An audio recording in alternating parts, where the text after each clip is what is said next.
For ஷார்ட்கட்டில் second table பார்த்தோம். இந்த வீடியோவில் தேர்ட் டேபிள் பார்க்கலாம். 2 டேபிளுக்கு வந்து ரொம்ப ஈஸி.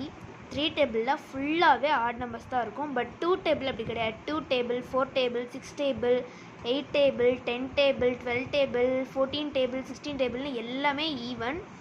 ஆட் நம்பர்னால் 3 டேபிள், 5 டேபிள், 7 டேபிள், 9 டேபிள் எல்லாம் ஆட் நம்பர். 3 டேபிள் வந்து ஆட் நம்பர். அது அப்படியே 3 ஆட் பண்ண ஆன்சர் வந்து 3 + 3 6, 3 + 3 9, 9ஓட ஒரு 3 + 3 ஃபஸ்ட்டு 6, 6ஓட ஒரு 3 ஆட் பண்ணால் 9 வரும். 9 + 3 12, 12 + 3 15, 15 + 3 18, 18 + 3 எப்படி 21 வரும் வேணால் பாருங்கள்.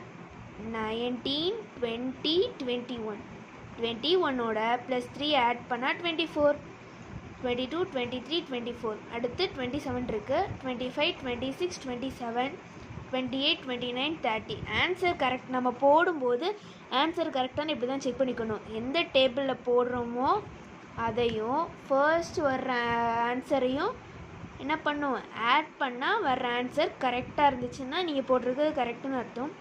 ஓகே ஸ்டூடெண்ட்ஸ், தேர்ட் டேபிள் வந்து எப்படி ஷார்ட்கட் மெத்தடில் போடுறதுன்னு கற்றுக்கிட்டோம். நெக்ஸ்ட் வீடியோவில் 4th டேபிள் பார்க்கலாம். பாய்.